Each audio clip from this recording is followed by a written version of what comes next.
Hello everyone, welcome to episode 82 of Floating Through Film. This week, we are continuing our horror series with my picks for I'm picking this week with The Shining and Prince of Darkness.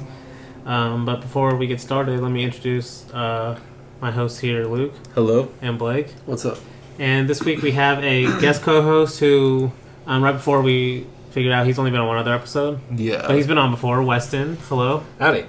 Honestly, we're doing way better movies this time than the last. Honestly, yeah, true. The last episode you were on, which was The Lighthouse, and it was all Eggers movies. All of Eggers. These movies are banners. Come on. His movies are good, but compared to The Shining, good to Shining. Well, it's Kubrick. Yeah, if you're trying to compare to The Legend, compared to Prince of Darkness too. Even though he's not doing Prince of Darkness. I know. Yeah. Either way, so we have Weston on to do The Shining with us. So I was gonna ask you guys. Let me start with you, Weston.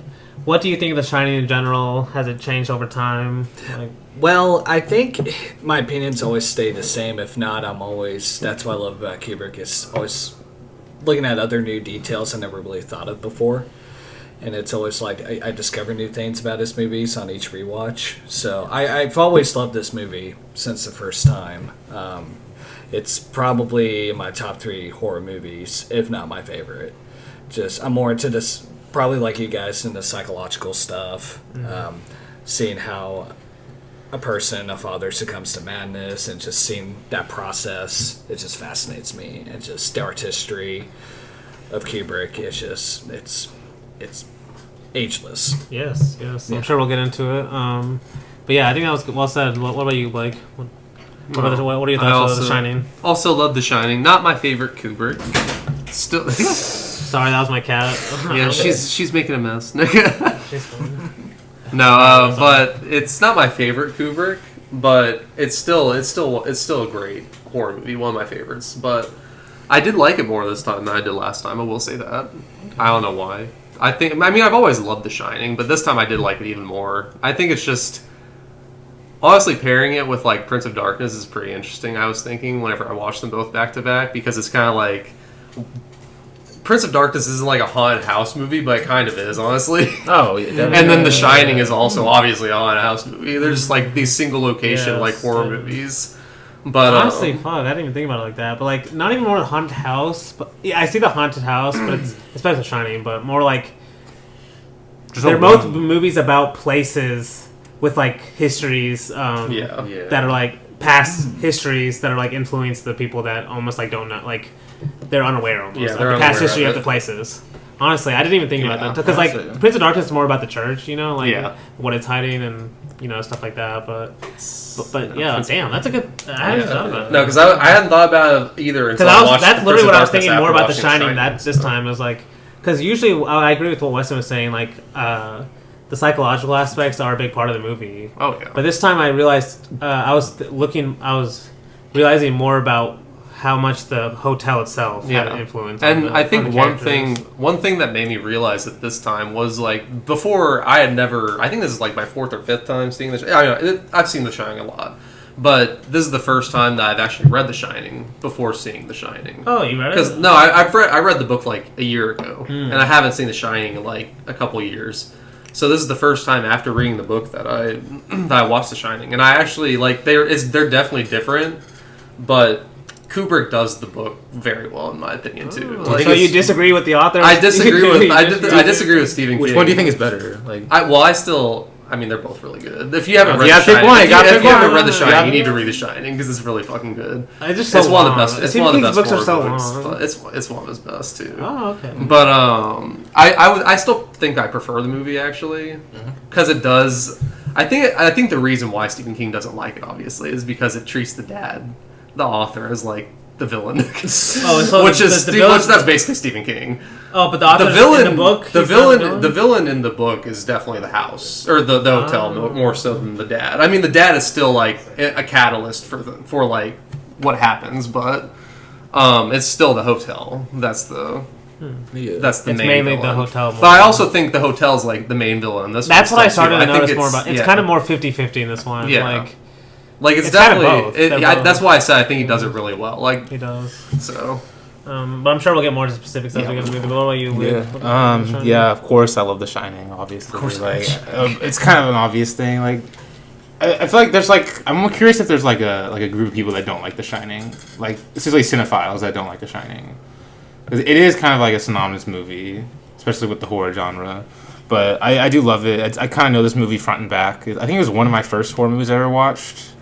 And I actually watched it in a hotel when I first watched it, which was interesting. But yeah, I think, I mean, it's probably not even like in my top 5 Kubrick movies, which is not a dig towards The Shining. It's more just like Kubrick has made a lot of great movies that I like better. But yeah, I still love it. I think probably my favorite part about it, which I'll talk about when we get into it, is like the history inside the Overlook, being featured in the movie, specifically with all the scenes with Jack Nicholson in the ballroom, are like easily my favorite parts in the movie, like hands down. I mean, of course, Spielberg will come and do it better just years later, but the ballroom scenes. But no, I'm kidding. But okay, I want to give my thoughts on it too, because The Shining is interesting. Like, it's weird. I hadn't watched this since 2019. I think I watched this before we did watch Dr. Sleep. And that was the last time I'd seen it. But in my head, it's like one of those movies I know really well. Like, it's like, cause it's actually, there's not a lot going on in the movie. You know, it's like, no. If like narrative wise, it's just like, you know, a family in a hotel and like kind of just like, it's funny. Like, one example of the almost like getting lost nature of the film is the title cards. Like, they start to go day by day, and then they start to go hour by hour, but they really have like no logic to them. Oh, there's at all. Really, it's almost just like. It doesn't matter. It doesn't matter if it's Tuesday, Wednesday, 8 a.m., 3 a.m. You know, like the hotel is like just making you insane at a certain point, which I like. That's just one aspect I liked. But I mentioned earlier about what I liked about the hotel more about this time, and like Luke mentioned too about like you kind of see about the hotel as like the past, or maybe like it's like because there's a lot of like Native American motifs in it, and there's a lot of like what I was thinking was, because obviously I think the two connections is the hotel's past and then also Jack's past on his son. Because obviously, like, he basically abused. I think, at least how I read it, he's abused his son in the past. And, like, that's kind of like the hidden history of Jack's past. And there's also this, like, hidden history of the hotel. And he's kind of, like, trying to merge the two almost. Like, and that's why I think the Native American stuff is important, because I think, like, in the background, there's almost this kind of idea of, like, America tries to hide its past, but it's going to come out anyway, you know? And that's, like, that's actually a horror idea, you know? You see that in a lot of horror movies and stuff. So, like, it's funny that Kubrick, like, I've seen people talk about Kubrick as, like, this is, like, an anti-horror movie, and that's why it's a great horror movie and stuff. But there's actually, like, the more I've thought about it, there is, like, just a lot of just horror tropes in it, too. There are. Which makes it a great horror movie at the end of the day, so... I don't know if that makes sense. What do you guys think about that? I don't think he's really anti-horror at all. No. Yeah, he just does it. He does it differently and better than most directors, I'd say. And maybe that's what people are thinking. It doesn't have jump scares. It doesn't. The jump scares is the main thing I appreciate, because I hate that. But. Yeah. Well, I mean, there are like jump scares, but it's like.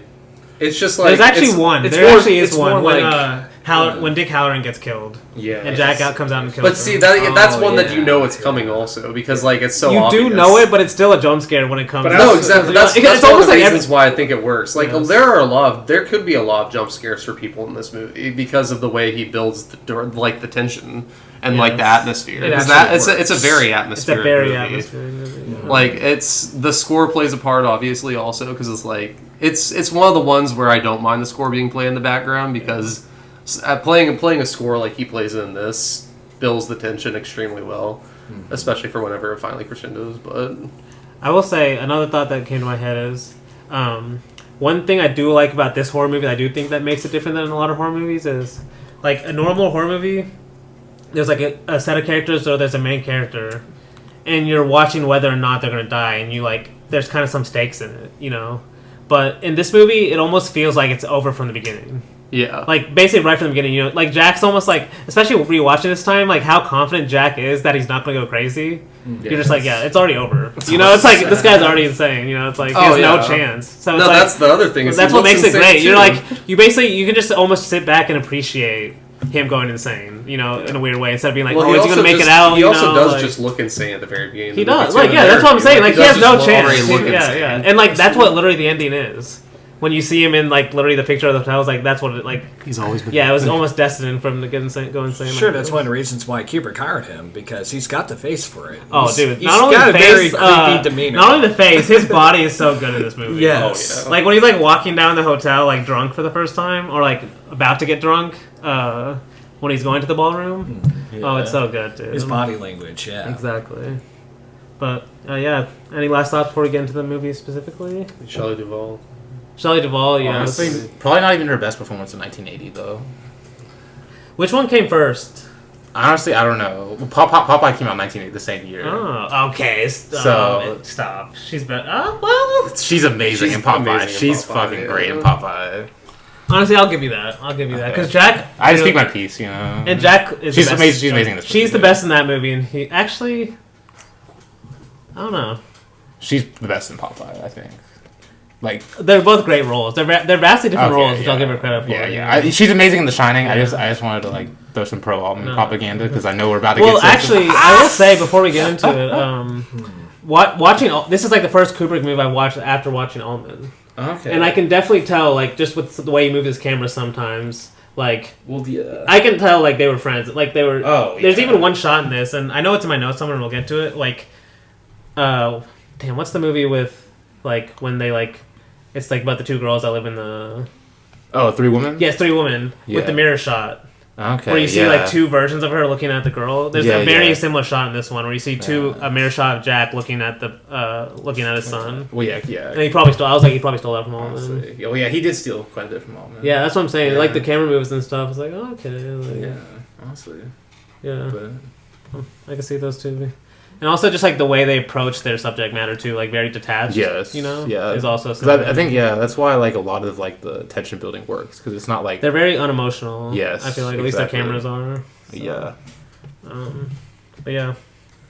But we can get into it. It starts with honestly, I forgot how good these opening shots are, like of the helicopter, amazing. what the Especially great with how score. long he holds on to. Oh yeah, it's like Like and I love how simple the title cards are. yeah. They're just so like I think they're green or something. Or they're like teal blue, I think, or it's turquoise. Teal blue, yeah, Something they're like that. kind of bluish, yeah, but they're very simple. Like yeah. you know, you could probably do some Microsoft Word now, like some of this fonts and stuff. But like, and then also the title cards too. Like, we first get the interview, and Yeah. you know, it's just like a black title card, which is like very white text. Yeah. That's it, you know, huge text. The interview, and honestly, it's funny. I didn't actually finish the movie, and I wasn't gonna bring it up, but I'm just gonna bring it up now. Have any of you seen Bottoms yet? No. No. There's a scene where like they're talking to the principal, and it's like I'm almost positive they like ripped off this scene of him getting interviewed in this.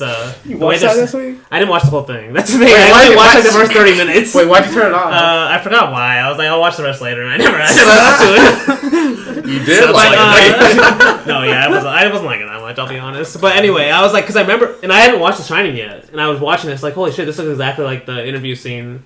Because this office is very specific. Like, it's very cramped. Yes. Yeah. It's like one of the few times we see like a window with trees outside. That's not Yeah. like in that main hotel lobby kind of. Man. Have y'all seen the documentary Room 237? Oh, you gotta bring it up. Truly one of the most cringe documentaries I've ever seen. Oh, that's bad. but they there was I forgot. I'm glad I forgot, by the way. They were like They bring up something about this office. yeah, they're like the window being going into the outside means something. Like and No. they're like go into depth about it. It's like It is more. I think they like read a lot into the hotel being kind of confusing.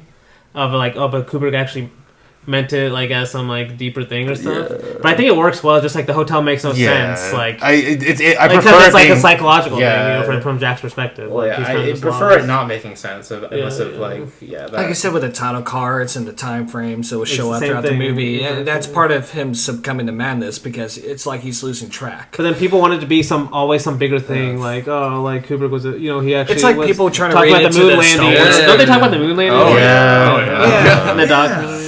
I remember that because I've seen that too, and they make a big deal about the carpet pattern at one point. Don't they? I guess. I think no, so. It's a big deal about the carpet pattern, and because Dany is wearing the Apollo 11 shirt the first time he's on it, basically, because the carpet pattern is like the exact same pattern as like a rocket, like the rocket or something. It's so stupid. It's the stupidest thing. And that's Kubrick admitting he faked the moon. It's just too many stretches, you know what I mean? Yeah. Plus, dude, if you know anything about Kubrick, like what he thought about scientists and stuff, like he would never fake the moon landing. It just makes no sense. Like he literally bought for Barry Lyndon one of the lenses he bought from NASA to use like to shoot. No, but NASA gave it to him as a favor. But why would NASA sell it? Hey, you may be onto something. Yeah, you might be onto something. Fuck. Hey, I'm gonna make a I documentary. feel like Luke actually believes this stuff deep down, you know. Honestly, I can see it. He's like, yeah, I watched it for fun. 37. No. Okay, we're basically at the interview. Yeah. Because they talk about this guy kind of looking like JFK too, don't they? Or something? He does kind of look like JFK. That didn't really. I think she might. Yeah, I think they might. Yeah, he kind of does a little bit. Yeah. So obviously that's JFK giving Kubrick the interview to fake the moon landing. There we go. Job interview, just a little job interview for that, you know. But I will say that seems important because like we get the first and I was going to ask you about the book because I'm glad you've read it too. How much of the supernatural is in the book compared to the movie? Oh, a lot more. Because they're like this is one of the few times we do get a supernatural incident. It's like when we cut to Dany and it's Tony telling him he already got the job. He basically already knows he got the job, and then he gets the call. I think after reading the book, though, I do think there is more supernatural happening in this movie than like maybe the Shining stuff between Dick Halloran and Jack has something. I don't know. What is Jack like? Well, that's the hotel. So Jack is the hotel, or basically. Like using the hotel. The hotel's using him. Yeah. Okay. So is it more like Jack's kind of possessed almost in the book? Yeah. Okay. So no, the hotel's whole thing is it wants Dany because he's so powerful, basically. And that's why I hear a lot of the people who are fans of the books like the show better that came out like the 90s or something like that. I think Stephen King directed something. He might have. Yeah. It was that hotel that was up there in Colorado. Yes. Near Estes, right? Yes. I think that's what this is based on. Yeah. And so it's based on that hotel, but. Yeah, that show just had awful CGI and really? Just cringe dialogue. Yeah, I'm pretty sure Stephen King likes that one way more. Or something. It's like more accurate to the books, whereas Kubrick's film is better efficient in execution. I will say, like, to make a movie accurate to a book, you can't make it directly accurate to the book, right? Because it just doesn't work. It's a whole different thing. So you have to change it to keep it more keep it more. A script and an actual book is completely different. Like exactly. Yeah. And honestly, we're gonna talk about it when coming up with the persona because he adapted a few books and stuff. But like his movie is completely different. But that's why I do want to read. I have never read a Stephen King book. Damn. No. That's way more surprising, Weston. I'm way more surprised than you, Weston. Yeah. Well, I gotta be honest. I don't read books all that much, which I should. Listen to them. Listening to a Stephen King book is very fun. Very fun. That does sound like fun. Actually, I might do that because it's a really fun listen. Yeah, I just don't. I had to listen to it because it is insanely long. And maybe that's the thing because I remember getting into it and wanting to read the books, but then I got turned off because I hear things about just Stephen King himself. But that's the thing. It's like I always say, don't judge, the creator's work. You can criticize, the creator or the author or whoever, but their works are still something that's can be judged separately, kind of thing. Be judged separately, right? Like Kubrick, I mean, we can get more detail of like the kind of shit he did behind The Shining, especially with Shelley Duvall. Shelley, yeah. I know he definitely ran a tight. Like, is it just like okay. I don't like because I know she said that she doesn't regret working with him and stuff. Right, but he did push her. To her she definitely did. He definitely did. To go. But he was known for doing this. He did this on a lot of his sets. Oh yeah. Like, I mean, yeah, honestly, because I know a lot of directors do this where they're like they just do a lot of repetition of takes, like 50 takes, 70 takes, and then because they just like having a lot of stuff to edit in the post edit. That's why they look so exhausted. Yes, exactly. Yeah, exactly. And I can't even say that's the right thing to do, honestly, because like obviously it wouldn't be. Honestly, I don't think it's the right. Honestly, thing the to do. McKay Mrs. Miller story when Kubrick called Altman like perfectly like differentiates them two in regards to that. Like Altman was like a more like 2 or 3 takes, we got it. Like yes, exactly. And basically in the opening shot of McKay Mrs. Miller when McKay lights a cigarette. After Kubrick saw the film, he called Altman saying like, "How'd you know you got it?" Like, and he kept like pressing about it. Altman's like, "I don't know, I guess we just had it. Like, it was just a feeling." Like, no, dude, Kubrick was the exact opposite, and like, like because there's this quote I always have in my mind that he always says he has a famous quote where he says something like, "I don't know what I. It's not that I know what I wanted. I always know what I didn't want." You know, so like he would always film something and be like, "I know I don't want that," and that's why he always liked having so many takes. You know, and he's almost like spent a long time. Oh, I mean, just watch. He's Yeah, like exactly. the definition of it. Like, but that's the thing. Like, I do think it's kind of myth. Like, you can still have the kind of filming attitude that Altman had and still be a perfectionist. But it just Kubrick wasn't the only one. I'll just say that. Like, and there was directors honestly that were way worse. Like, yeah, because Shelley Duvall said like a lot of like actors know what they were getting into signing up for Kubrick's movies. You know, especially at that point. But I mean, we could talk about like directors who like did like the iCarly shows or whatever. I mean, that's a different. You know what I'm saying? I see what you're saying. Yes, there's like, way worse. Kubrick was never like worse that. Like he hasn't got Me Too. No. And that's what people act like. They put all these stuff on the same kind of scale, basically. There's way worse stuff that was happening in Hollywood. Like, honestly, Kubrick was never in Hollywood. That's true. Basically, after 2001, he was filming all the stuff in London. Yeah, he's a British director. So Dany hates British people, so that's why that's funny. No, that's why that's funny. He's American. He's pure blood American. He's a pure blood American. He's a New York independent director. No. But yeah. No, there's definitely, I don't know how we got there. I guess we had to bring it up at some point. Yeah. I know we were originally talking about the office scene. We're basically there, and then how Tony finds out, or Tony tells Dany. I'm assuming Tony's in the book way more. Okay. Even though this time watching it, he's in it a lot towards the last third of the movie. It's basically Tony the whole time. So, is Tony evil in the book? No. Just his voice in this maybe makes you kind of think he might be evil or something. Or just like a bad influence. I don't remember exactly what Tony is actually. He just smoked too many cigs. Yeah, he just smoked too many cigs. I feel like he was like in the film, like it was like Dany's subconscious almost, like almost like warning him, like of like some dates are about. I think like in the book, it's like a good force basically compared to like the evil force of the. But do you feel like that way in the movie watching it? Oh yeah. You still think he's like just a good force? This time, definitely, yeah. Like, I don't know, maybe the first couple times I've watched it, I've always just been like, Tony's kind of this, like... He's introduced as the evil force, you know? He's trying to warn them. He is, yeah, he's right. He ends up being right, you know? And he's like... Yeah. Yeah, no, that's true. I guess he is. I also find his name being Tony really funny. He's like this Italian guy. He's like this Italian guy. Tony. Hey, Dany, you better watch out for the red room. And no. There's definitely got to be YouTube edits of that or something. Oh my gosh. I'm sure.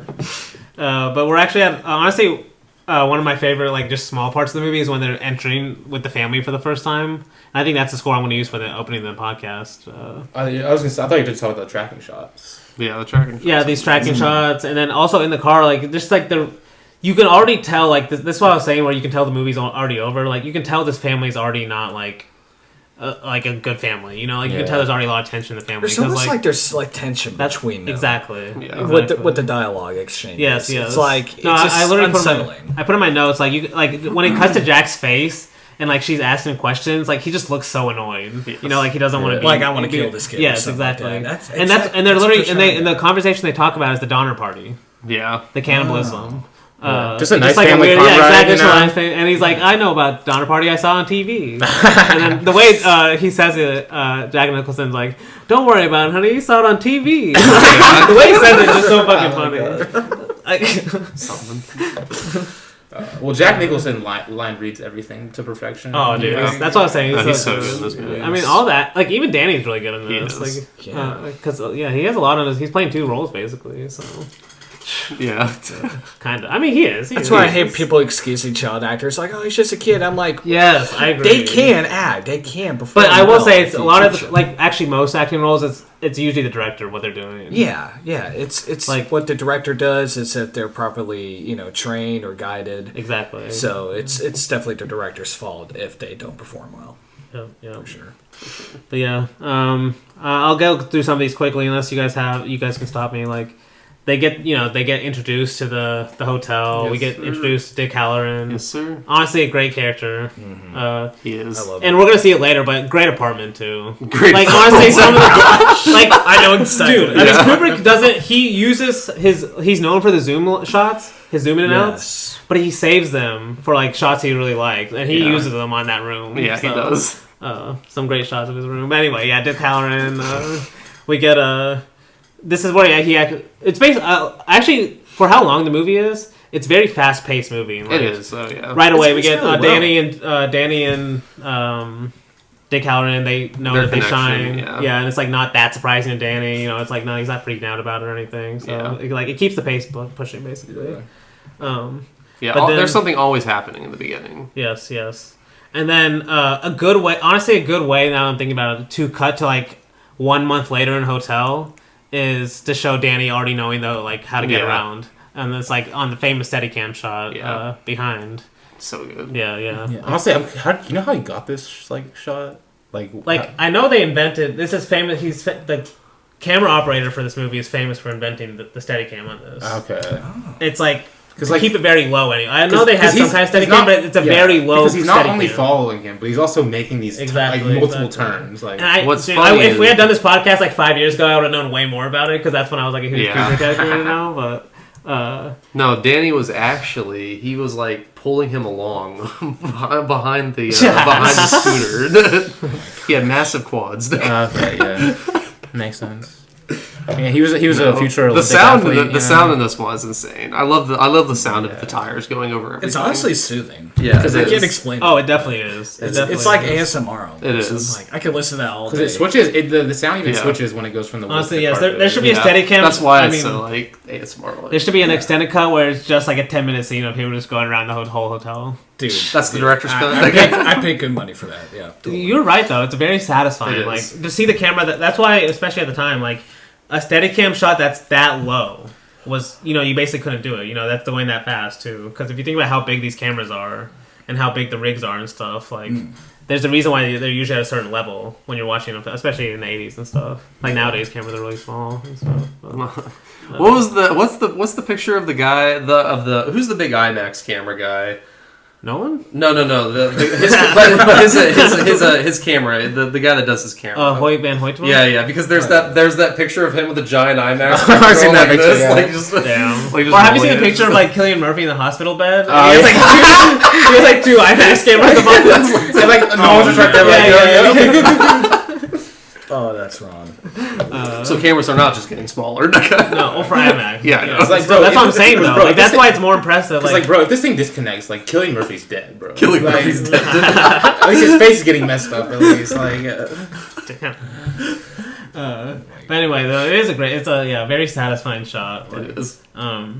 and then we get to also. Is this the first time he sees the little girls too? Because he sees them very early in the movie. He sees them before actually. Not It's the during the first intro. time I skipped he it. rolls Yeah, around. skipped The it. second time, I think. Are the girls second good or time. bad? They're good. They're victims. I feel of, like- of the. They're trying to warn him. They're Oh, basically yeah. just trying to warn him. Yeah, essentially. And that's kind of like Although- also with although- Tony. It's like Yeah. they're like it's like these two these kind of ghostly or non-human influences Yeah. that. In most horror movies, you would see as So- bad, yeah. just because they're non-human. But in Yeah. these, are almost like good influences. It's Wait, so like- do you think the "come play with us" is like, do you think that's actually good? Like they're gonna like. I don't know. That's why. So like, that feels like a threat. Yeah. Yeah, Why I would was they say it saying like that? I don't know if feels it's like a civically threat. like But- they're helping him out, but like I don't Yeah. know. Maybe No, it's They may have been possessed. By It's the more so hotel. like the house, Yeah. just like the house has victims, or the hotel. Yeah, has they're the victims of the obviously. hotel. It's- Yeah. and then it just traps what happened there. Yeah. It did say, and we'll play with you forever and Yeah. ever and ever. They're like luring him in Yeah, and like, yeah. hey, I don't know. If, I don't know. Yeah. If they're like. She's like they're like I don't extending know a hand about or good, anything. but they're not like bad either.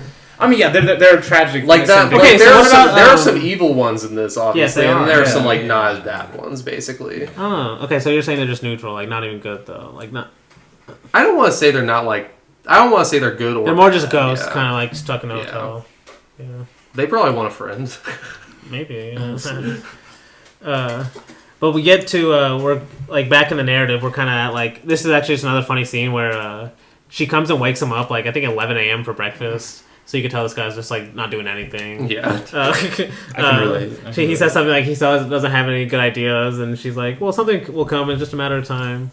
And you just have to get back into the habit of writing. And the Being way a supporting wife. You yeah, know? trying to be supporting, but the way he says like, "Yep, that's all it is," like super sarcastically, you can tell like, He's very sarcastic. oh He's yeah, an he hates asshole. her. Yeah, He he's an hates her. asshole. Yeah, and it's like it just makes their like every time they're on screen like, honestly, it's some of the most tension-inducing moments in all of this movie. It's just when they're just having to talk like a normal conversation. Some of these earlier scenes, 'cause, like they clearly don't like each other. At all. It's like how are these people and get she's married? there's like trying to pretend. I'm always expecting him like to hit her. Honestly, there are Well, a to lot of me, I times think where I'm that's like, what I'm is he saying, just like- gonna go nuts on her. And, like, It's referenced does. briefly. and he when- does. Yeah, eventually. Well, it's In a referenced way. briefly about how Dany hurt his shoulder. Yeah. Yeah. About when he said he pulls when he was drunk and he pulled his shoulder too hard. Oh right. But I think it's definitely it's implied like after that moment there's been like just tension in this family kind of thing. At least from that moment, because he says he stopped drinking from that time, Yeah. and then he starts drinking again, or he wants to start drinking again. I don't know if he actually does, because It's a hallucination. it's a hallucination. But either way, it's like the desire to start drinking Yeah. is there anyway. So I think that there's like all these like background stuff that's not actually ever directly in the movie. But yeah, it's because kinda like hinted at. Tony himself, like the movie is trying to explain him away as just like a trauma. Like he's there because of trauma. Yes, because they say Tony appeared after that event, Yeah. right? Yeah. Which makes me wonder if like all these scenes happening in the hotel, right, are like past traumas catching up to him. Because like you Yes. said, all these That's scenes a about very him being heavy theme. abusive. That's what I was It's a very saying. good I think he's trying to idea. parallel like past traumas that, like I said, America has inflicted on the Native Americans. Right? There's that Right. one motif in the hotel. You could also there's probably other in the hotels. That's the one I was thinking of mainly in this parallel to like what I was saying with Jack and his son. Mm-hmm. They're trying to like almost like the same kind of thing. Like you can try to ignore it, but the past is always there in some form. Right. That's one reason why I think Doctor Sleep works so well too. But Why so? because it does the generational trauma thing very well also. Okay. Like especially in does, terms it of Ewan does. McGregor, just the way he acts. Like he's like you can tell like what happened to him at the Overlook Hotel is obviously affecting him as an adult. So Yeah. I think it's just done well in Doctor Sleep. I'd just say if you just like Mike Flanagan's style, you're gonna like it. But if not, if you're expecting more Kubrick's kind of form of directing Yeah. in Doctor Sleep, then you probably won't like it all that much. Because it does have a hard time whether it's trying to be The Shining or like a psychological or a fantasy film. You know what I mean? Like it's No, that's almost why I having a don't hard like. That's time why I didn't trying like to- the ending as much. But. Right. Yeah. Well, the ending is trying to make up for. The Because ending people is- always complain, why didn't the hotel burn down at the end of The Shining, like it did in the book? So Yeah. that's the problem. Why? What do you mean why? Why do you think he didn't burn it down? I mean, I think it's already. I think it's basically like the hotel's dead at the end of this book too, basically. Okay. Because like they're not going to be able like they're like if they have two caretakers in a row that basically tried to murder their family, there's no way this hotel's going to survive this. Is Yeah. basically how I see it, but I can see that. I also Because I basically see, I saw like the hotel was kind of dead anyway Yeah. after they get out. like claimed his last victim yeah, almost. like the fact that Dany was able to get out. Yeah. But I don't know, maybe not. I don't know. I will say we're at in the movie part. We're at two of my favorite shots in the movie. First is the one like because I think he's like this is true with a lot of great movies where you like the first couple times you watch them you see them more serious, and then the more you watch them you see them as comedic. Yeah. Like in these in between moments, and some of these moments of just Jack is just like slacking off, like not able. Basically, this is like one psychological sense of this movie is a movie about writer's block. Yes. Like a guy that's like just super anxious that he's not going to be able to write. And he's like he has the perfect conditions. He's isolated, like he has a whole place to himself, and he still can't write. And like you can tell it's stressing him out. So like this shot of like when it like zooms out of him just throwing this huge tennis ball on the side, it like looks so fun, but it's like the most like fun distracting thing you could possibly do instead of right, you know? Yeah. And then it's like and then it cuts to this when he's like looking at the maze. This is that great shot of when he's like looking at the miniature of the maze, and then it zooms in to them actually walking in the maze. Yes. It's one. It's he's basically spying on them. Yeah, just one of the most impressive shots. Oh, dude, it's great. Would y'all take a job like this if it was offered to you? That's what I'm saying. In a certain sense, it looks amazing. But I kind of get that because it's like with me, this has always been a problem. Like on a personal note, like whenever I try to do my homework or write like an essay or a paper report, and when I'm isolating myself, I do get like that anxiety, and sometimes I get too distracted, and I don't know, I'll watch something on my phone, or or sometimes it's easier to like something like when that. you have the perfect conditions, it's like easier to get distracted. Almost, Exactly. You know? Because it's almost too perfect. Yeah. And it's like, okay, this just doesn't feel normal. No, that's why that reveal, like, it still hits every time when it reveals, like, when she's actually looking through what he's been writing, it's just the same thing over and over again. In just, like, all different ways. It just, it just hits every time, honestly. Mm-hmm. But damn, we're, like, I have in my notes, like, the different days. Like, he goes through Tuesday, Thursday. I don't have a lot of notes for some of these. Yeah. Damn, where were we? I mean, we were at him looking at the maze, but Yeah, we're okay. Yeah, that's where we are. Yeah. Like, what happens? What's the most? Okay, we do see like. Okay, the next significant thing in the plot is when he's riding through the hotel again, another Steadicam shot, and this is where we see like the actual like. You could say this is another jump scare when he actually sees like these quick shots of the girls like murdered in the hotel. And this is where like this is where you could maybe even on your first time watching maybe be like, okay, there's like he's seeing images from the past of the hotel, something that's happened in the past of the hotel or something like that maybe. But this is like another great famous shot where Dany like puts his hands over his eyes and he's still like. To me, it's almost like it's like a little like representation of what watching a horror movie is like. Where you're like, oh, I don't want to watch it, and then like slowly you still like uncover your hand because you still want to see it. Representing the audience almost. Yeah, sit back like initially your first shock is like, oh shit, I don't want to see that, and then you're like, I actually do kind of want to see it. You know, that's like watching a horror movie. Yeah. Didn't think of that. Yeah. I like that. That's what I thought anyway this time. But then we get some more of like. Honestly, this is the shot I was saying where he might have got it from Altman, where you see like a mirror, two shots of Jack. Yes, I know which one you're talking about. Because this is like what I was saying. Like even though, where where like even though there's a lot of horror elements in this, like the one we just saw, this scene might be more tense. It is. Now that we know the whole shoulder injury thing that happened. When Dany walks in, clearly just trying to get... I forgot what he's trying to get. He's trying to get something from him. He's just trying to get a toy or something. Okay, yeah. And he like... You could tell he's trying to avoid it. He's like, I just want to get my toy and get out of here. Yeah. And he's like... Well, you can tell that the mom was... that Shelley was nervous, too. Like, Shelley Duvall was nervous, too, whenever he asked if he can go gig. She was like... Yes. She doesn't want him to because she knows that that Jack's sleeping up there. Yep. And then she's like, okay, just be really quiet, basically. Like, she doesn't want him to get caught either. Because, like, we know, like... We've been kind of skipping over it, like not going beat by beat, obviously, but like the house has been affecting Jack this entire movie, and we've already like you can see it slowly starting to get to him this entire movie, and this is one of the best moments of that because like whenever he goes up there, Jack is just like sitting, staring straight out the window, and he's supposed to be asleep basically, and then he just like slowly turns and looks at Dany. It's like so fucking creepy, man. You're like, oh my god, like you're like the hotel's already got him, like. And just and then watch and like and then Dany does come over there and they talk about something. They talk a little bit. Yeah. And watching this time, like when Jack puts his hands over his shoulder, like just knowing about the past, like when just that brief. This time watching it, having that in my mind the whole time, it was like, damn, it's like super intense, you know, like, from Dany's perspective, you know. I think Luke brought up like that creepy stare, right, when he was looking out the window. Oh yeah. When they were at the maze. I can't really take that seriously anymore though, with the amount of like the Kubrick stare. Like, it's parodied enough. Like it's parodied.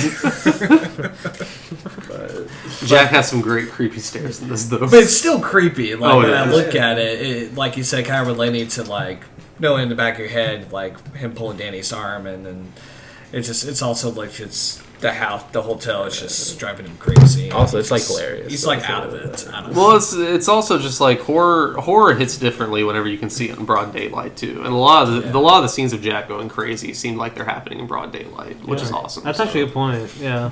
Usually they're very dark. Yeah. And this hotel's, like, at least in the part season, is like very bright. Yeah. Until the very end, like, it's basically just daytime and whenever all this creepy stuff is happening. And honestly, you saying the thing about the memes is like the Kubrick stare memes. It honestly kind of fits though, because like I was saying, the more you watch some of these Kubrick movies, you see him as more funny. Yeah. And like watching Jack, like from that perspective of you already know he's gonna go crazy. Yeah. Like they are kind of funny, you know. Yeah. They're a little bit funny, even though like if you watch it just from a movie's sake, like it is kind of funny just watching this guy like just go crazy. Oh yeah, you know? I mean just Jack Nicholson. In general. Yeah, Just especially seeing how confident he is at the beginning of the movie too. Yeah. I guess it gives it that rewatch factor. That's what I'm saying. Yes, oh, it definitely does. We were definitely talking about that aside too, like rewatching. You know, kind of get more of the comedic aspects out of it.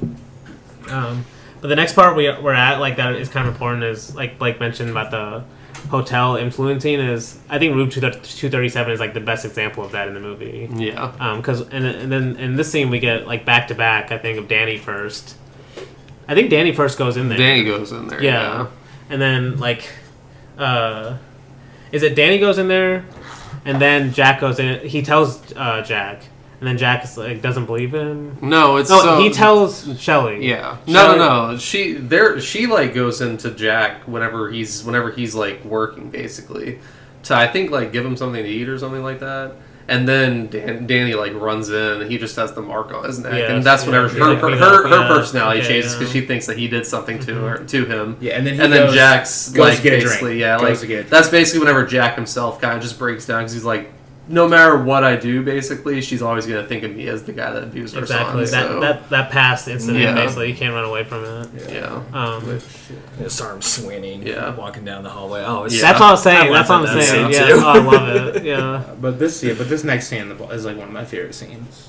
When he's at the hotel bar? When he's at just like the surrealist nature of it, like the glamour of the bar, like and just like Nicholson has like the everyday outfit on. It's like it's so good. I'm with you. Like on that. Totally. It's like I don't know about Stephen King or Kubrick or anything, but you can tell it's like made from the perspective of Elise has known about alcoholism to some degree, because it's like it's so funny watching like Jack at this bar, like he's like so excited to drink again, and then when he takes, we don't even know if it's a real drink. He must be hallucinating. Either way, it doesn't obviously from the movie's perspective, it doesn't even make sense. I mean, it doesn't matter because when he does take that first drink in his face right after, it stays on his face in close up, and it's almost like he's having an orgasm. Oh yeah, he's like it literally I'm pretty sure that's probably what Kubrick told him to say. For sure, because it's like it's honestly so funny. Also, the bartender guy's hilarious. Like, he's really good in general. Like, just like his face and everything, like, and his like demeanor.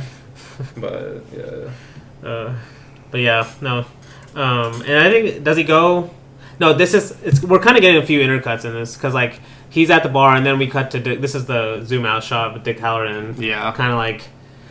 I love how the movie is basically like a little bit ahead of even the characters. You know, like just by even showing Dick Halloran, it's basically implying like Dick Halloran's going to show up at the hotel. You know, like it's basically already telling us that. Yeah, like you say, it has that demeanor. Like he's just like he knows what to expect from Jack. He's just kind of like, I wanted to ask same old Jack. Yeah. I wanted to ask earlier, is Dick Halloran more in the book? Like, because his role's kind of weird. Like, does he think the hotel is evil or not? Like, why does he work there then? Like.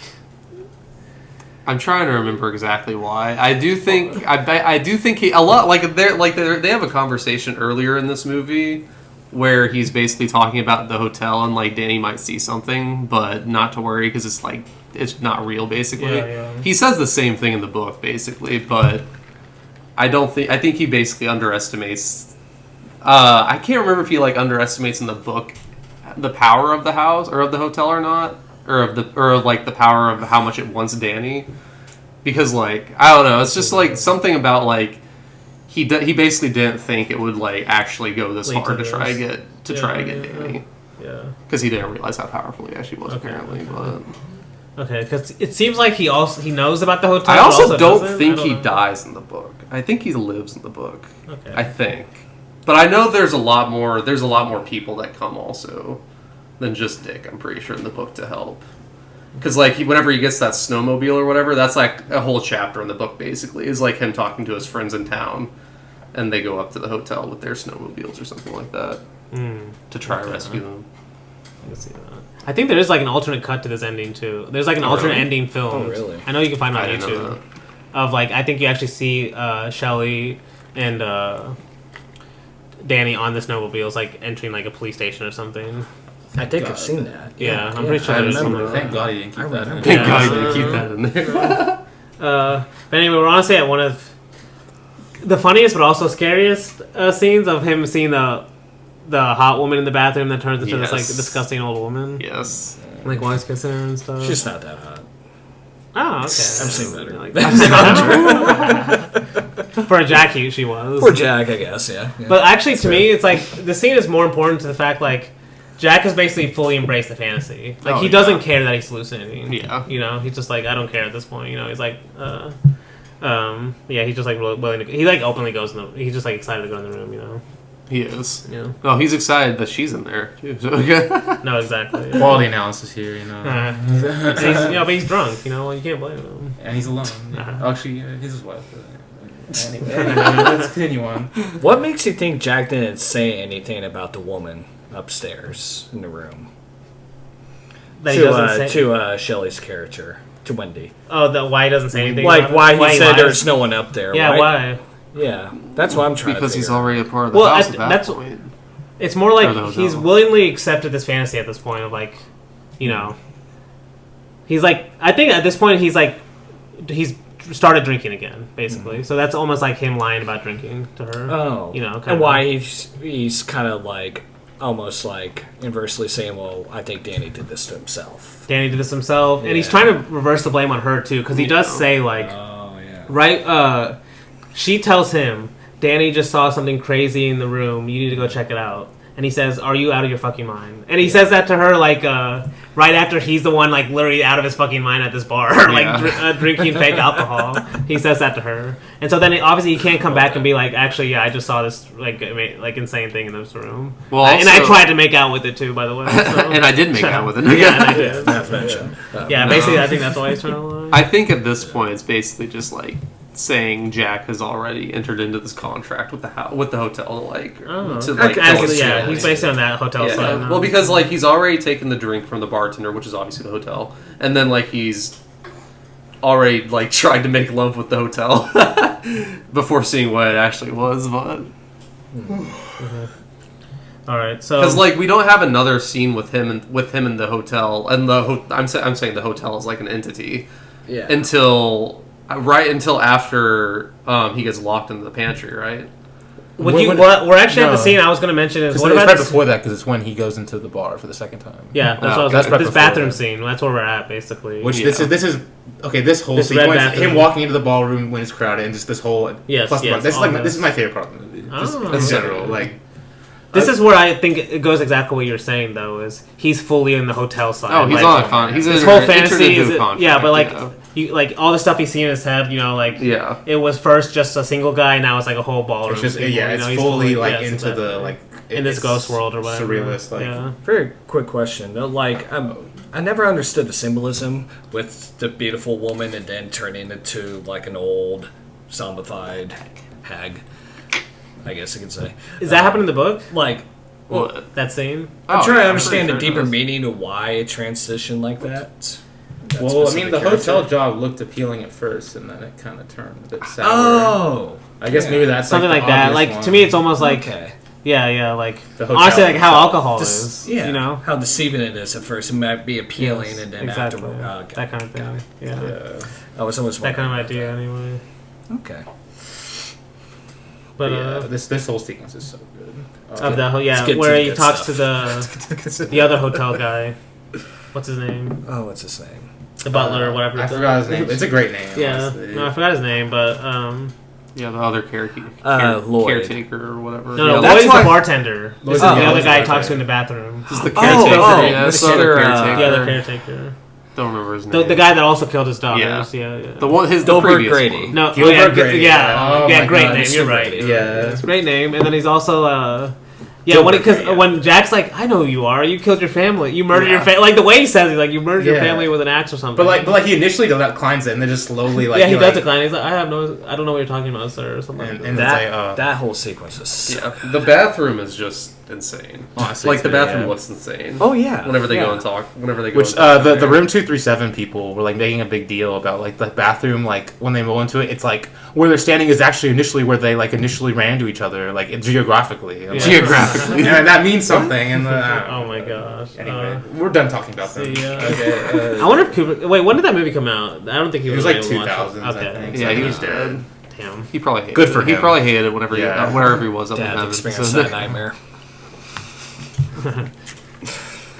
Oh boy. Okay. But just how creepy this scene is. No, yeah. And like the actor who plays Dilbert Grady is like so good. And I will say, I kind of want to mention because I mentioned this during the Ozu episode. I don't know if you remember. Like, I mentioned what a Dondon cut was, but basically where in most movies you have like the 180-degree plane of like you basically don't cross it.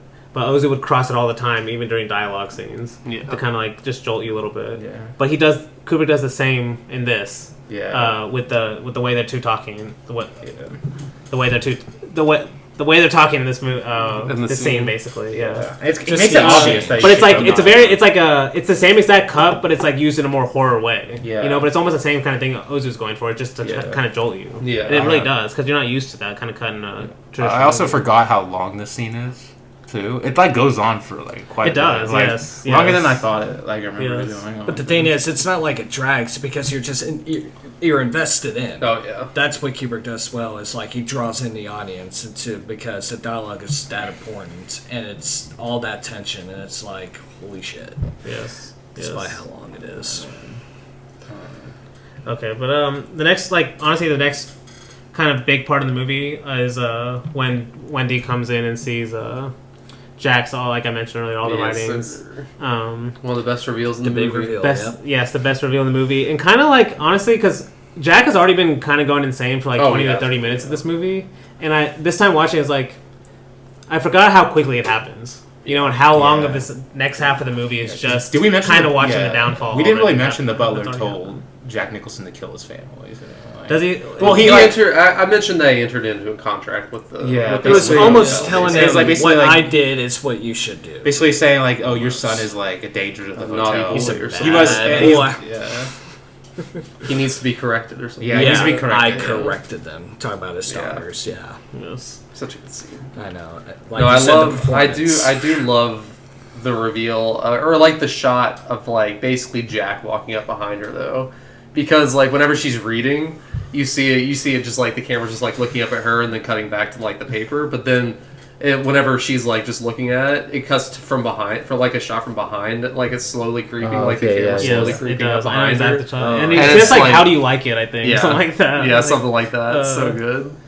And this is when he starts attacking her, or is this a little later? Oh no, this is where he goes. It goes right now. Nick. Yeah, it is right now. He gets straight into it. It builds up. Yeah. At least she has a bat. At least she has a bat. Walking up the stairs. She has the bat. How many times did they film this scene? It's like over 100 times. They really? Filmed. The amount of takes they had with the scene. The climbing up the stairs and everything. Yeah, it's like really. I mean, it really works. Like she looks really tired. Oh yeah. Like honestly, they both do. And I don't know, like the.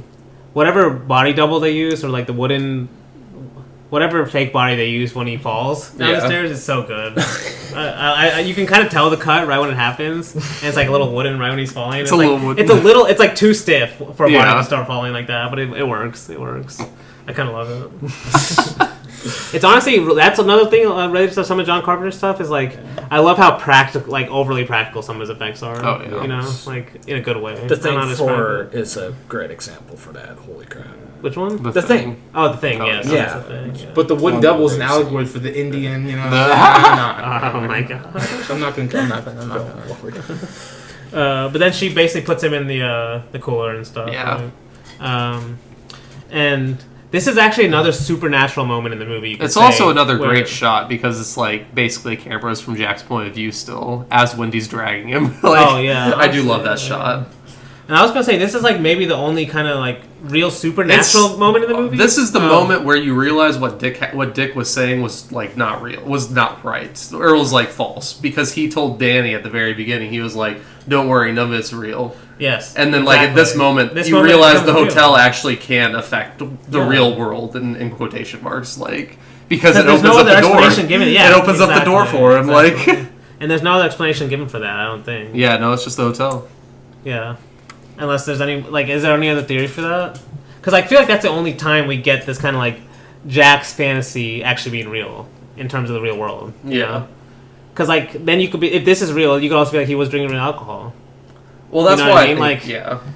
Or it doesn't even matter. Like, that's why I'm like, is there another explanation maybe in the movie's logic that could explain that door opening outside of just Jack's perspective? I don't know. Imagining that, Not in the movie's logic. No, maybe not. Besides maybe the supernatural being exactly. real. Well, because The Shining is real. Like The Shining. Yeah, no, is that's real. true. That's actually true. We already have like telecommunication going on. Yeah, that's why I was like, it's basically Dick Halloran or whatever his name is underestimated the power of the hotel basically because like he even told Dany like, don't worry, it's not real. Yeah. Whenever in reality, like as we see now, it actually there actually might be something like you know how Dany has a lot of power. Jack must have a lot of power too. And then when you're saying underestimate, like he must underestimate just this family in general. Maybe, yeah. You know, like that's why Jack is able to have this kind of power too, not only Dany. Yeah, because another thing that we've been kind of skipping over is like Dany's having all these visions of like basically what's to come, as like Jack's been or Tony is anyway. Yeah, Tony is at least. Yeah. Wait, because is he Tony at this point? Of he the is movie? basically. Yeah. Like for the rest of the movie. We're at the Red Rum part too. Yeah. Oh yeah, so good. Honestly, I remember how like when I was first getting into movies on Watch The Shining, like in. Like how insane I thought the Red Rum thing was. Like holy shit! It's like kind of funny. Murder. It's like murder Yeah. Red Rum. Yeah. I mean, dude, his voice is creepy. Yeah, that was. The voice is. Wait, you were like how obsessed with it were you? Like not obsessed. I was like, oh damn, that's insane. No. It's honestly kind of funny. It's hilarious. It's funny. I will say, like, this is maybe why it's not my favorite Kubrick movie. Is some of these last scenes do become a little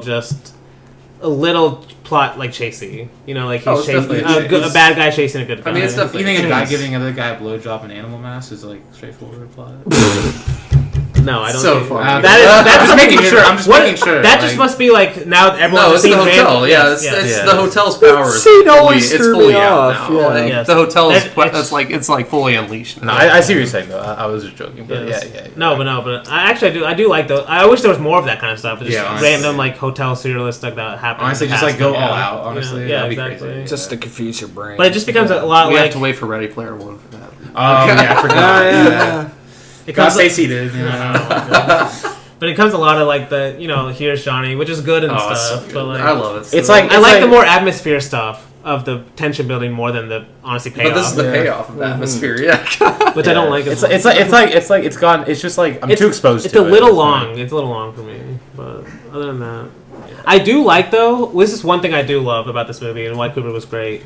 In most kids oriented as the hero movies, there's usually some kind of like other like just lucky an outside force that outside force, or they get lucky. But in this one, it's like we've already seen Dany master this maze kind of over the movie, while Jack's been basically completely ignoring it. So it makes sense. Well, and in terms of like the outside force always coming to help, we see like the outside force that comes to help gets immediately killed in this movie. It's honestly like, so funny. It really is. It's hilarious. They never see him. Immediately walks. Yeah, that's actually so funny. Wendy sees him. Immediately walks in. Wendy sees him after after he's already dead. But immediately walks in. Like setting up this whole like Dick's coming to save him. And that's then, hilarious. Killing him right when he gets there. It's honestly like I'm about to make another Altman connection. It's like the cowboy in McCabe, Mrs. Miller. Okay, yeah. Like immediately shows up like things are gonna say today, and then just like bam. Damn, I can see that. Great movie, by the way. We reviewed on the podcast. What's it called again? McCabe, Mrs. Miller. Oh, you came, Mrs. Miller. Amazing movie. Go on Letterboxd. Can I add that? One of my favorite movies. Favorite Western for sure. Oh, Western. It's a Snow Western. Nice. I guess we're kind of at the end. Anyway, What do you guys think this elevator blood shot is?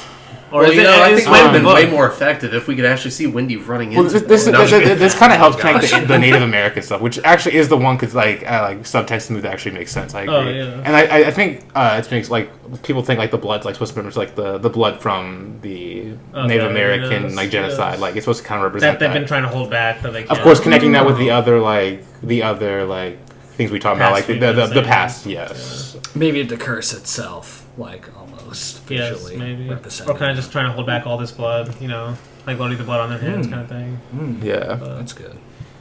No, that's basically Cool the end. shot, They though, get out, yeah. And maybe in a perfect movie they wouldn't get out. I mean, I kind of love what I do like that. That's what I'm saying. I do like how they get out. I do especially like how he when they're running through the maze and he like covers up his footsteps. Backtracks. Like it's like cool. Like I thought that was cool. But and the shot of Jack's face whenever they see him, like frozen. Frozen It's for the last time. Okay. So good. But the final shot honestly is amazing too. Like The whole maze The- sequence. or just the reveal of Jack in Oh, the reveal in the Jack, picture. yeah. Like, in the picture. yeah. Oh yeah, like especially because that like you start from far away and the camera just moves in. And that's what I was moves in. saying. Like watching this time, that last shot makes so much sense. Like in terms of this movie, it was already over. It was already destined. Like we're watching something that's basically already happened. Yeah, it's Like- and it's kind of funny. Like when I initially watched this, I was like, I had to look up like ending explain. What does this mean? Like, Yeah. and then I was like, yeah, just like there's It's way more simple than that. Yeah, it's way more simple. It's It's way not more simple. simple psychological horror movie than maybe like Yes. just because Kubrick's name is attached. Like you want to overanalyze it. It's sometimes. not overly complicated, Oh, honestly, no. when you think about it. Yeah. You can read a lot into it if you want to, but I don't think it's complicated at all. Really. honestly, I kind of prefer not reading too much into it, but that's kind of what I feel like specifically with this movie. That's kind of how I felt watching it this time around. Like, it's not to I like overcomplicate the way how I it's think not about it. unexplained. Like I like the unexplained nature of it. Yeah. That's what I like better. Like Alien or films like that where it's unexplainable. And then you get the newer films that have to explain the whole lore behind it. Yes. And it just Or a TV show has to come ruins out it. about it to explain it. Yeah, it's just like like you who liked needs Ahsoka this? though. I liked it, but it's not rewatchable. It's not rewatchable. Anyways, that's a different topic. Yeah, that's a different topic. But speaking of unexplainable, we're going to take a short break and we'll come back with The Prince of Darkness. Okay.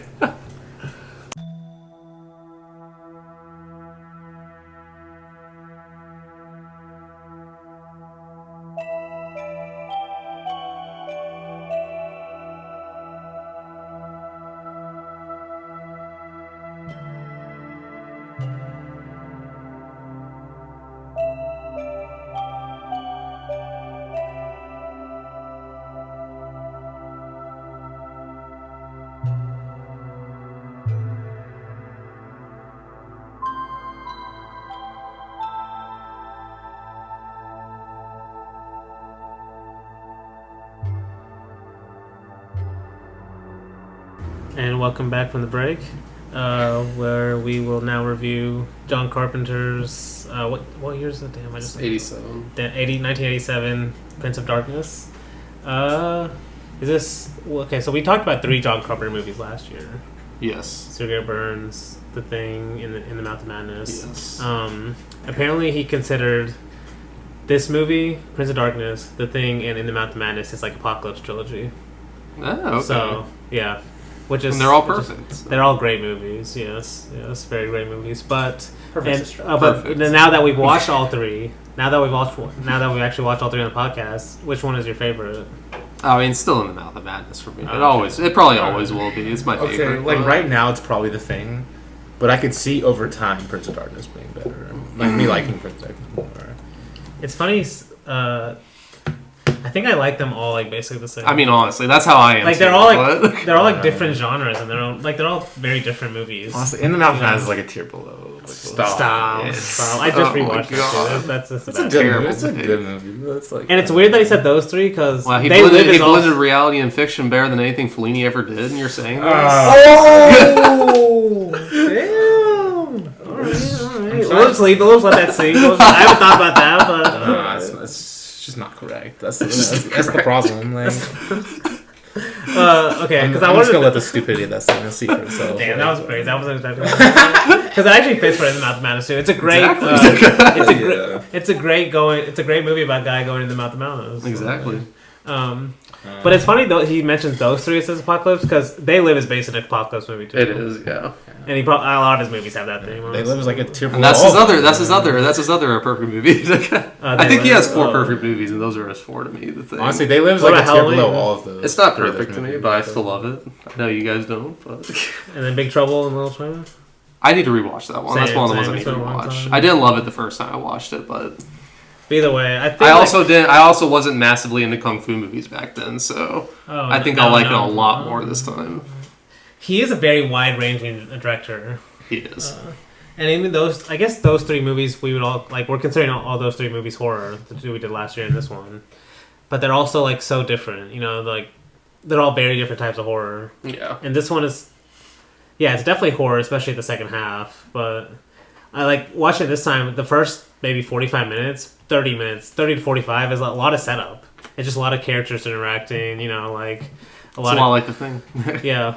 Honestly, where he like and in the Mouth of Madness. You don't think of John like the first thing I think of John Carpenter is like I just think of like he actually has he's one of the most creative directors in terms of images like how he puts like how he thinks of just certain ideas and stuff. I think of it like that's what I think first, but rewatching some of these, he does do a good job of like a better job than I would think of initially of setting up characters, kind of like.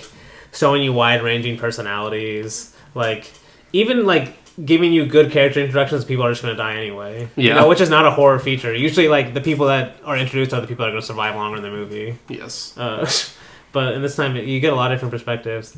And then another thing I noticed was like how much like the homeless population actually is like in the background of this movie, which is also another John Carpenter theme too, especially in They Live. But in this one, it's like.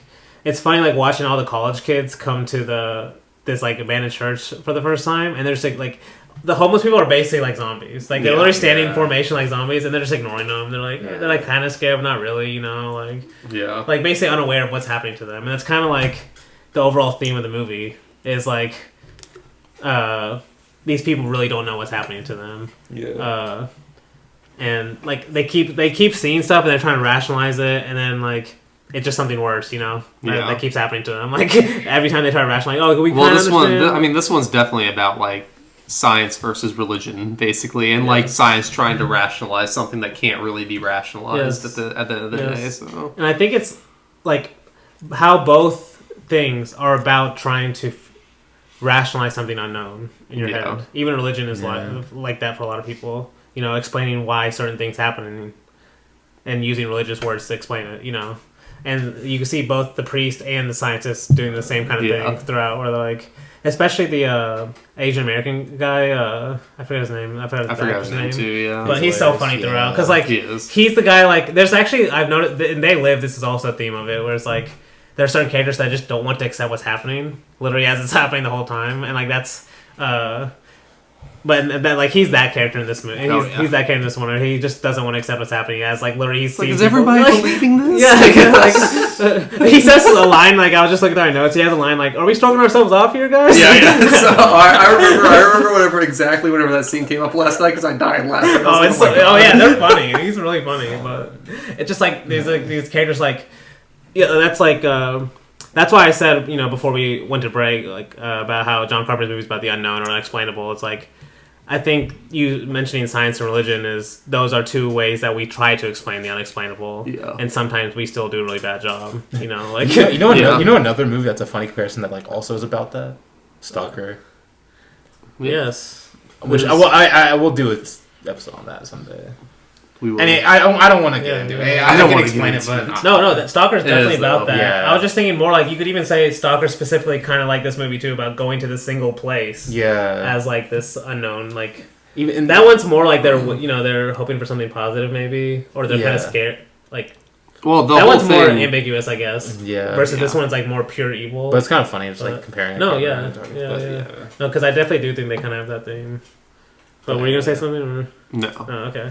But yeah, I think we can get into the movie specifically, and we'll hit some more of those as we talk about it. It starts with honestly the music I'm gonna play at the end, which is this theme that plays throughout the movie, and on this soundtrack it's called opening credits, but it's a theme I think throughout the movie is this like honestly John Carpenter has these like the way the music is a big part of John Carpenter's movies in terms of like making you feel like the movie's is just going. You know, like it doesn't matter if this character dies, that character dies. There's a monster here. It's just going. You know, like even if you could tell like there are certain shots where they probably spend so much time on the practical effects, but it just. You see it and then it goes. Well, yeah, that's what that brings up. Like, one of my favorite parts about this movie is that this movie just slowly keeps going, no matter what. It never really holds up, and it fits with the narrative, the plot of the movie too, in terms of like there's this thing that's happening and you can't stop it. Exactly, and that's literally like how the movie feels itself too. No breaks at all. Just like it's even almost like teasing these two romantic leads. Yeah. And I don't know. Do you think they are romantic leads, or like do you think it's like to me they're almost like fake romantic leads? You know, like I mean, basically, but they kind of are at the same time. They do get a sex scene or like a half sex at the very beginning. Yeah, at the very beginning. Like, and they kind of are teased. Like maybe these are the heroes we're gonna follow, but like. I mean, they technically are, but... And they kind of are, but they're really not. Like that's one thing that John Carpenter movies are really never about, or never only about his heroes.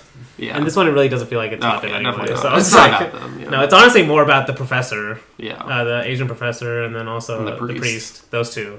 Because we're kind of at, like, the first, like, significant scene to me is, like, when the professor's saying, so, like, he's on this huge rant about we shouldn't trust our beliefs, you know, like, quantum physics has changed the way we see reality. I wrote down a quote that was pretty good. Oh yeah, we've sought to impose order on the universe, but we've discovered something very surprising. While order does exist, it's not at all what we had in mind. And that's like, I think that's probably what a lot of scientists would say. If like the more you study science, it's like the more you realize there's so much more unknown. Oh, yeah. But to someone on the outside, you just think of the scientist as knowing something about reality when really they would tell you we're just learning more about stuff we don't know, kind of thing. You know, but that's scary. It's like the more we figure out, the more questions that we have. So, but you see this a lot of times in religion too, or like a lot of very religious people they would say that about God, like God is unknown. But a lot of very just like conservative religious people are just like they don't want to think about it, so they say God is just this, God is that, very just defined. Like because saying something is unknown is actually kind of scary. You know, that's maybe. What John Carpenter's biggest horror is in a lot of his movies is kind of this unknown, like that even if with all the science, all the rationality you have, there's still something else unknown that's out there. And for John Carpenter, it's actually at least kind of evil, especially in this one. Yeah, especially in this one. Yeah. Like in They Live, it's almost like it's more like society based. I feel like, but I think he has that theme, and if, at least even in the Mouth of Madness, you can kind of say that too about like the unknown of like reading a fiction, like. The power fiction has on reality, you know. Yeah. But, the power fiction has on the reader. yeah. But in the movie, we're kind of like, damn. But yeah, we're basically getting these introductions. Yeah, we're just getting introduced to all the characters. Unless you have something specific you want to, like they talk about Schrödinger's, or you know, you have to have a science movie to talk about Schrödinger's cat. Exactly. But basically, the students basically have to. They have to find a way to get the students into the church. Yeah, and that's kind of where we are. And I mentioned, it's hilarious when they see the note and the Asian guy's like, "Oh, I had a date this week." I had plans. Like, he's like so mad about it. Honestly, there's a lot of students too that actually show up. Like yeah, it's probably like 15. I feel like that we see maybe. So 15 that gets narrowed down very fast. So. It gets narrowed down fast. And like I said, like we see like a good shot of these homeless people literally like it would be like a zombie movie or something. Oh, yeah. And then like it cuts back to the students and they really don't care that much.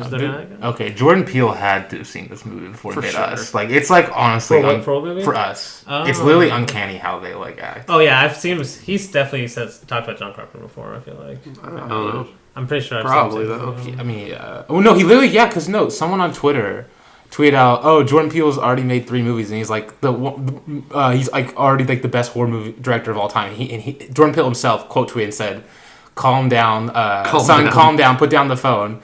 And like he responded to someone saying like, "I will not tolerate the John Carpenter disrespect." So I think he loves Carpenter. Nice. No, yeah. That was a terrible tweet though. It is terrible. But I really like Jordan Peele, but oh yeah. Too far. He doesn't have enough movies yet to say that.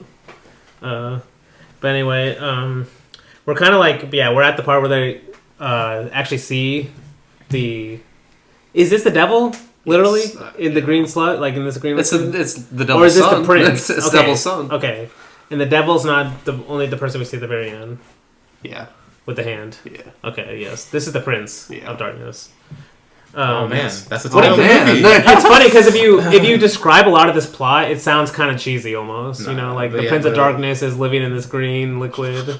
It is kind of stupid. It but is like in a stupid. good way. In a good No, way. but it's actually the fact that John Carpenter's a great director that he makes it not stupid when you're watching it. Yeah. It's like very intense as you're watching it, and like it's kind of believable. Yeah, but like when you step back, you're like, As you try wait, to say it, if you haven't seen it, it kind of sounds it would sound dumb. is the Satan's incarnate in a random church, and like he's like, And the way the science was trying to explain it, like it actually knows differential equations, and this thing exists until like 3,000 years later or whatever. Like, Well, it's because like while they're like doing this, looking at this sludge or whatever, we have like two people. One's like doing the equations that are in this book that from like 2,000 years ago, and the other one's translating the book. yes.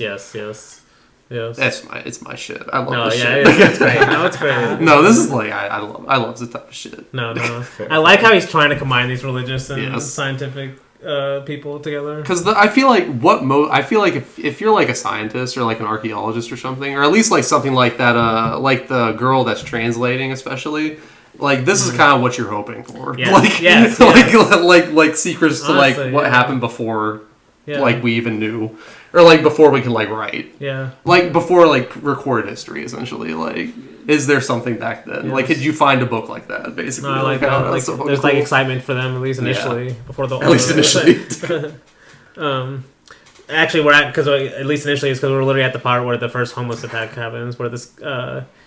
It's honestly just The one of one bad guy guys, starts to leave, through the yeah. alleyway, and then he gets. have we killed. mentioned this movie's scary as hell? Oh, it's so good. Like how so? Like when you say that? Like because I've been saying all three of the movies I mentioned are different types of horror movies.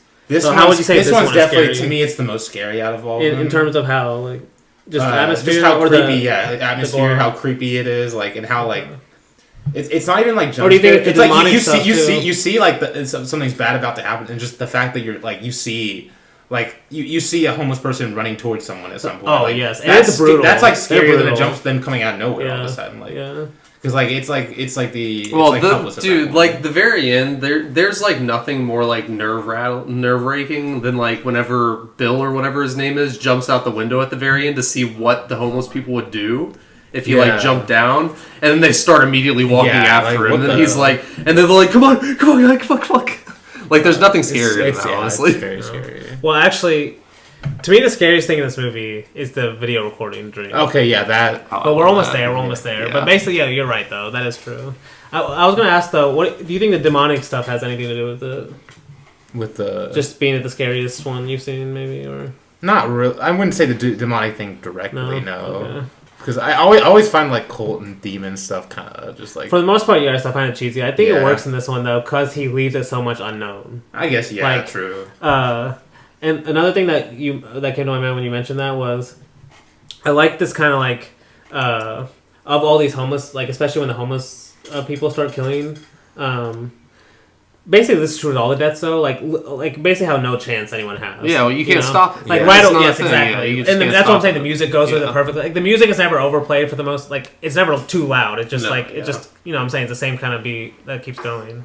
And that's why like when this first guy gets stabbed in the alleyway, it's just so brutal. Like, it's basically just a hint of what's to come. Yeah. Well, because this is the first guy's the one that sees the pigeon on the cross, isn't he? Is this the first one is the one that sees that, right? Oh, this guy, when he's yeah, walking, because whenever he walks out, through because this he corner. sees just the pigeon nailed to the cross. It's such a good, just such good. Honestly, imagery, if you too. ever see that, you just Run like, back inside. No, you should just be like, I'm about to die. I'm about to That's die. too late. It's like, for me. I just booked the next plane ticket to another country. But honestly, though, like if you saw that, I would have probably run back inside. But was it better to just die then or die inside? Because like, would you rather just die to the homeless people or die to the devil? Yes. Like, Well, actually, he might have had a merciful death compared Exactly, to like, how that's this what I other was girl saying, dies. like- That she's the first one that actually dies from this green.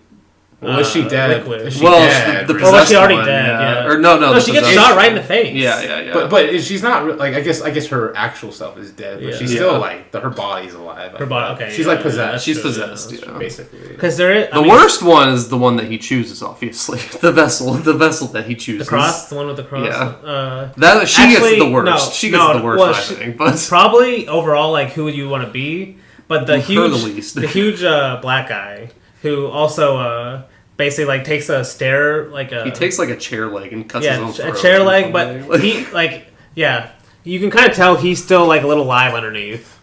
He's the one that made me think the most of like Us or something. Yes, for sure. Okay. Where it's like there's wasn't a little there a bit chuckler? underneath. Wasn't there a chuckling guy in Us? Probably. Oh, are you talking about the double of the dad? I think so. Didn't he Yeah, chuckle? I or think something? so. I think there was like one person in Us, or maybe it was Get Out, where there They was made like a lot someone of that was like a noises. chuckling. They made a There lot was, of like, noises chuckling or or something. I don't know. But like, are you? If we're talking about deaths, though, I think what might be the like just like the one that got the most reaction out of me is when the girl when she snaps the guy's neck. All of a sudden, it's like he's like looking at the data and everything, and all of a sudden, just straight up just snaps neck dead. Yes. Like. Okay, I think my favorite one might be the cockroaches. Yes, I love that one so much. Because just the way they did the special effects must have been great. It's like so it's just so well done. Where like it cuts this body just falling after it's been eaten. Like and the jacket's just standing for a second. I think it's like I think it's just like it's just like his head falls off. Yes, and then the head like falls. everything just starts deteriorating essentially. Yes. Okay, and I know this happens sometime, but I think this is also when the dreams start showing up. Because like I don't know when the exact time, but the video recording dream I've been saying. Yeah. Oh man. I know the first significant time where it's actually brought out in the open is when the professor is like, is it the professor? Well, no, the Asian guy dreams it, but then the professor dreams it, and he wakes up, and the priest is like, "Did you just have the dream?" No, I thought it was the Asian guy that dreams it, and then he it cuts does. to them. You're right. I'm saying the first time it's brought out in the open, like because the first time it brought out in the open is the professor. Yeah. Yes, because he's trying to hide the guy you're talking about. Okay. He wakes up from it, and then it cuts to the professor having the dream. Yeah. And the professor wakes up, and then the priest is like, "Did you just have the dream?" And he's like, "You already have my waking reality or something out. You don't get my dreams too." And he's like, "I know," but he's like, "Too bad, I already know exactly what you're dreaming or something." Yeah. But I do think like that there is something to that about like I think there is too. About certain institutions, certain places, even having control of your dreams when you don't think they do. You know. Like, what movie did we talk about the podcast? We did talk about this about a job. Was it Waking Life? Yes, it was Waking Life. It's your job still. That's honestly I remember we had a discussion about this. Yes, so. It's like honestly in some ways just as bad dreaming about your job and dreaming about say. Well, there was another podcast that we did about dreams also where we were talking about like ads in your dreams or something like that too. Like I feel like there was another movie that we've done like that's about that essentially. But I mean, that's kind of be like Poles, huh? Poles. Actually, I don't remember. I don't remember which movie, but I remember we've talked about something like that before. Okay, that's something to be like. But it's one of my favorite parts about this movie. Also, is just like this dream logic about like because we don't know what dreams are, and this is an easy thing of like because I've had to stop myself of like if maybe like is this dream I'm dreaming something like a dream like just a vision of the future. Oh, and the way they explain like it's not. I'm not saying it's believable or anything, but the way they explain it in the movie. This is where, like, there's a difference between when you're watching a movie and you almost, like, take the logic out of context. You're like, oh, that's stupid, like how we've been describing. Yeah. But when you're in the movie, the logic has to make sense. And it's almost like it doesn't obey its own rules. Yeah. And, like, in the course of the movie, a lot of the science stuff kind of makes sense when you're watching it. Like, like when they explain the video broadcast, and it makes sense because, you know, the very ending. When it's revealed that it's her sending the broadcast of these dreams back to all of them. And that's how it makes sense that she has to be the one to sacrifice herself because she has to be the one to send those broadcasts. So it's like almost a time travel movie like that too. But the way they explain it is like they're sending electrical signals from the future faster than the speed of light so they can go backwards in time to people's brains electronically. Yeah. And that's how they're like it's like via dreams or whatever. Because they know they're like if you know the exact point in time someone's gonna be, we can transmit an electric wave to the exact point that they're gonna be, and then they'll basically receive it. Their brain will receive it. Yes. Honestly, and also like even if you don't believe the time travel part, it makes you at least think about how you actually receive video information. That's literally how your brain receives impulses. It's through electrical signals. But the main thing with this dream, though, is just like the shadowy figure looks like so. It's like, super ominous. Creepy. Like, oh, dude, it's so creepy too. That's the thing. It's like not even. It's like human enough to be human, but it's like sort of not human. It's but dude, imagine having a dream and it's like saying this is not a dream. Like this is a broadcast signal or something. Yeah, it's like and just like the words they're saying, they're like it's just information. It's like it's actually trying to help you. Yeah. But it's like just so creepy when it's like you're having a dream and it's telling you it's not a dream. It's not a Y2K movie. Before This was Y2K. No, it wasn't. It was just like it was the year 1999, whenever the broadcast was from, basically. So, oh yeah, the year it is. 1999. Yeah, damn, I didn't even realize that. Damn, that's true. I wonder if he knew, but I wonder if that people knew about that in like the early '90s and stuff, in the '80s. I don't know when the whole like Yeah, when that Y2K thing started. We're too young for that. Yeah, we are. Yeah, it feels nice to still say that. I wasn't even born. Yeah, you're too young. No, I'm just kidding. Damn, yeah. I mean, we all are, right? Like, Yeah. I only like brief memories of it. But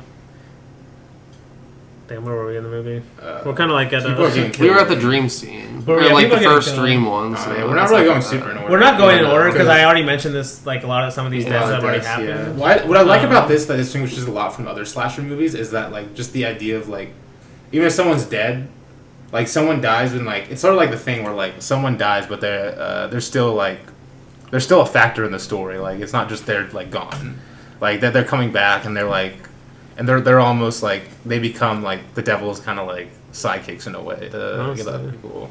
I just really like that concept. It's like the devil. it keeps me invested in the movie, the slasher, a lot of times. Like That's a good point. kind of gets me disinterested. Like Yes.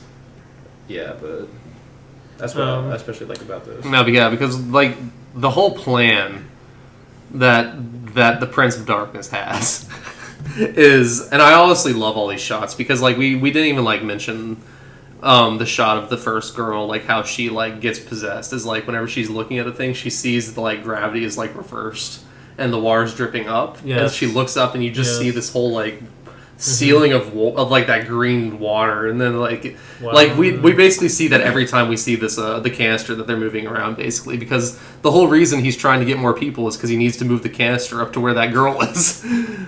Like the prince has to move the canister up to where the sleeping girl is. So yeah. Like he still needs a body no matter what kind of thing. Because he doesn't have full power until he has an actual body. Yeah. And like if we just want to like get to those parts. About him possessing the body, or like I mean I know that's like the end of the movie. Like, do we have anything else? Like, there's actually something I wanted to mention though, just because there's a lot of just like this is another thing about keeping a movie progressing forward. Yeah, it's just like there's a lot of brief scenes of like just like little moments almost that make you feel like the movie's going forward without necessarily being like cause and effect. You know, it's just like little moments that are happening. Well, the brief scenes in this are also amazing because it's like. He does this thing. He does this in the thing also, where it's like you never want to be alone. And the brief scenes in this are always like one person going off by themselves, and then they get stuck in the room with the devil. It's like, and like this. Honestly, the creepiest one for me is when like specifically when the one scene like stuff like where the Asian guy's walking down the hallway and sees the girl at the end of the hallway just staring back at him. Yeah, that one's so like creepy. nope. And honestly, it's like worst nightmare. Like what's something that goes with that theme you're saying is the use of the mirror in this. Yeah. Like, literally, you know, not want to even see yourself almost, because you're going to see the devil kind of almost. Because, like, I love the multiple different shots we get of the mirror, like, of the, like, little mirror she holds in her hands, like, the huge mirror. Like, obviously the last shots when she actually jumps through the mirror, and then she's, like, grabbing back out, like, before the mirror cracks, and she, like, can't escape. Yeah. Just like that's what I'm saying. Like John Carpenter has some amazing visuals. Like that's literally like because for the most part, I've never seen myself as a horror fan. You know, like I've always seen it kind of like a trope, like a genre, like a heavy genre laden feel. A trope heavy genre. But like John Carpenter was like one of the, like even when I first watched his movies, it was like always an exception. And I felt like because like you could see like just literally from all his frames are so original. Well, you think of horror, and I mean I agree for the most part is a trope heavy field, but like even in trope heavy fields, we don't get movies this good about like Lovecraftian movies like in the Mouth of Madness. Like first off, we don't get a lot of Lovecraftian movies to begin with, which is crazy because it's one of the most horrific like subject matters is like just Lovecraftian monsters and like what they can do.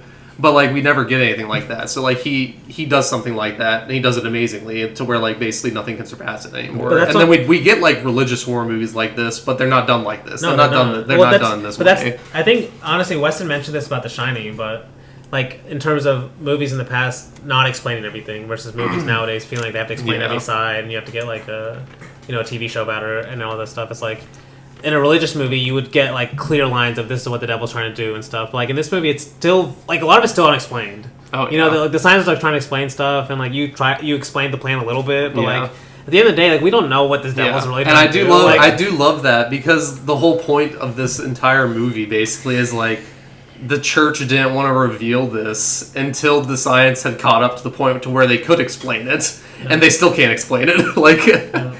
Or like they can't explain it, but they don't want to believe it. No, he doesn't. Because literally, like at the end, right after he kills it, he says like, "Thankfully, like, we're done or something." Like, and we're not done. and we're not done because honestly, but it was not finished. Now that I'm thinking about it, like as we're talking about it, is this last shot of these last scenes of the movie. First of all, there's a very similar shot in the Mouth of Madness of remember. So he's sleeping. You think everything's over. He's sleeping. He wakes up. It's like a jump scare if there's actually someone right in the bed next to him. He freaks out, then he actually wakes up. Yeah. That actually happens. That happens in the Mouth of Madness too. The exact same shot. But in this one, it's like he doesn't know if he's dreaming or not. Then he goes to the mirror and he's like about to touch it, and that's when it ends. Yeah. His like Inception ass ending. Oh yeah, for sure. Yeah. But now that I'm thinking about it, it's almost like that whole the whole romantic interest that he's setting up. I'm thinking maybe that's how like the devil's able to get a hold of this guy now. Oh yeah, because like through her. It is. Because like that's what I'm thinking anyway. But I don't know, maybe not. Because I'm thinking he's definitely possessed now. Yeah. Or he's definitely lost. You know. Yeah. Well, he's the next catalyst. Next victim, basically. He's the next key to getting them out. Yeah. Basically. Yeah. So when's the sequel going to be made? Not joking. No, but We don't need a sequel. Please no. Is there a sequel? There might be. No, I'm just kidding. I hope not. There probably isn't. No, I love the practical effects just of the so we just need to talk about the canister and like being put in the room with the girl that's going to be the actual vessel for him, and then everything that happens after that because it's all amazing. Like in terms of practical effects, in terms of practical effects and just like the horror of it all, like I agree with Luke, honestly. This is like the ending especially is super fucking creepy. Like it's just scary in general because like they all get separated essentially. Like the priest goes in that one room, the Asian guy is stuck in the room watching everything happen. Yes, he's literally helpless. He's literally helpless. Just emphasizing the helplessness kind of yes, thing. but like that's where we get all the practical effects because he's the one basically like he's still playing the scientist, like he's having to report to them the changes that's happening in her body and like we get to see everything. I'm looking at the still right now, and this is like I've started to notice with John. This one is it the one with the water coming into her? Oh, no, just with her. Just like John Carpenter's practical effects are something where like I think if you're doing CG and you say how would it look like if someone had really bad burns or whatever, it's like you might try to make it look too real. But like with John Carpenter's effects, they're almost fake. But they're like overly disgusting. Like it's even more disgusting if it was just real. You know, it's like this one's they're disgusting because it's like real in terms of it's actually being filmed and a real thing. A real thing is being filmed, but it's like still kind of fake looking, but it's disgusting. Oh, this one is disgusting. And he has so many like that, but this one is like just so like like you just don't want to look at it. Honestly, you know, it's bad. Oh yeah. It's bad, and but then the hand too. Like the hand is disgusting. Yeah, well, even just the way he enters her is just like really disgusting. Because like you just see the water like I know that was really pause. No, the water just like literally like just going in through her eyes and her mouth. Like, do you guys remember that show? The water just and when he's seeing it too, he's like, "Oh my god!" He's like, he starts freaking out even more, like about them digging. Well, dude, whenever she like wakes up for the first time, and like that's the funniest part because he's like, "Oh god." No, it's but is the we already talked about the end. Is there practical effects? And the mirror breaking. The mirror breaking. The one time we get the devil, this huge hand. It's almost like teasing. I was like, I kind of want a sequel just to see what this devil looks like. But I don't. Yeah. But it's like that. But let me make things clear. But it's moments like those that make you want a sequel. You know, that's what makes John Carpenter great, though. Is he knows what to show. It's you don't. Yeah. Like he knows that the anticipation is like what is like your imagination also is like way better than like. Just the hand. Just that hand is all you need. It's a giant. All you need. Just this all you need. Yeah. This Barney ass looking hand. This Barney ass looking hand. I was gonna say Godzilla.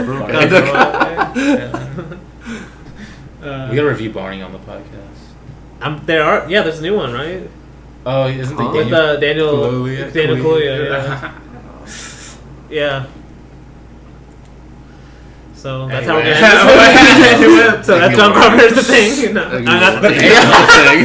I'm just so used to when I say John Carpenter's in my head, Yeah. the thing just comes Okay, out. whoa. The Thing, but just with Barney as like everyone. John Carpenter's Barney. Yeah, exactly. Honestly, I could. No. John Carpenter's Just like, Barney. Just like Barney's like being paranoid with each other.